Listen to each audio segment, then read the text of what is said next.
अगले दिन जब वो काम पर गई तो ठेकेदार उसे देखते ही गरज पड़ा। क्यों रे, तू कहीं की कलेक्टर है क्या? तेरा जब मन करेगा तो काम पर आएगी और जब मन करेगा तब छुट्टी ले लेगी। मजदूरों की किल्लत है, इसलिए इस बार तुझे छोड़ देता हूँ, लेकिन अगली बार इस तरह से किया तो दोबारा यहाँ मत आना।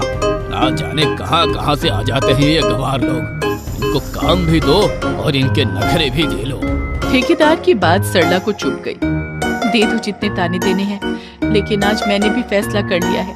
कलेक्टर कहा है ना, अब कलेक्टर बनकर नहीं दिखाया तो मेरा नाम भी सरला नहीं।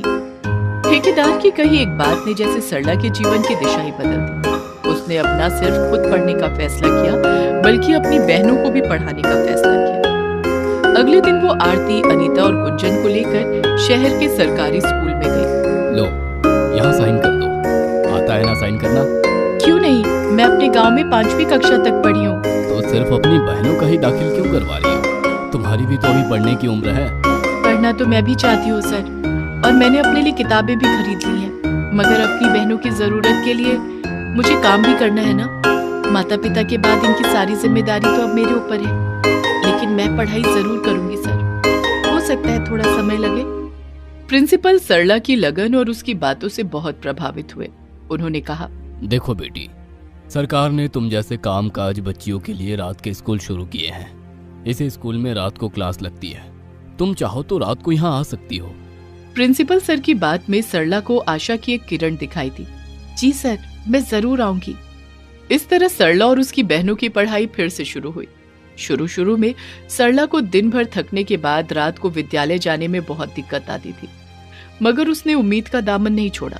लेकिन सरला की पढ़ाई की राह इतनी आसान नहीं थी। एक तो दिन भर काम करना, फिर स्कूल जाना। वो चाह कर भी पढ़ाई पर अपना ध्यान नहीं दे पा रही थी। इसका नतीजा ये हुआ कि अपनी पहली तिमाही परीक्षा में वो फेल हो गई। फिर भी उसने पढ़ाई जारी रखी, लेकिन पढ़ाई जारी रखने में और उस पर ध्यान देने में बहुत फर्क होता है। ठीक से पढ़ाई न कर पाने के कारण वो बार बार फेल होती रही। नौबत यहाँ तक आ गई कि फेल होते होते वो अनीता की कक्षा में आ गई। एक दिन प्रिंसिपल ने उसे बुलाया और कहा, सरला, अगर इस तरह से पढ़ाई करोगी तो तुम 6ठी कक्षा में ही रह जाओगी। कलेक्टर बनना तो दूर की बात है। देखो, तुम्हारी बहन अनीता भी अब तुम्हारी कक्षा में आ गई है। मैं क्या करूं सर? अगर मेरे अकेले की बात होती तो मैं सिर्फ पढ़ाई पर ध्यान देती, मगर यहाँ मुझे अपने साथ साथ अपनी 4 छोटी बहनों का भी ध्यान रखना है। मुझे तो लगता है कि मैं पढ़ाई छोड़ ही दूं। इतनी जल्दी हार नहीं मानते बेटा। भगवान मुसीबत भी उन्हीं को देता है जो इसे झेलने की ताकत रखते हैं। दुनिया में ऐसा कोई इंसान नहीं है जिसके जीवन में समस्या नहीं है, और दुनिया में ऐसी कोई समस्या नहीं है जिसका हल नहीं निकाला जा सके। प्रिंसिपल सर की बातें सुनकर सरला का हौसला बढ़ा। तो सर आप ही बताइए, मैं पढ़ाई और काम दोनों एक साथ कैसे संभालूं? सबसे पहले तो तुम्हें पढ़ाई का एक रूटीन बनाना पड़ेगा। उसी रूटीन के हिसाब से तुम्हें ध्यान लगाकर पढ़ाई करना है। पढ़ाई में कहीं कोई दिक्कत आए तो तुम बेझिझक पूछो। अब तो अनीता भी तुम्हारी ही कक्षा में है, तुम उससे मदद ले सकती हो, और मुझसे कभी भी किसी चीज की जरूरत हो तो बेझिझक कहना। मैं हर वक्त तुम्हारी मदद को तैयार हूँ।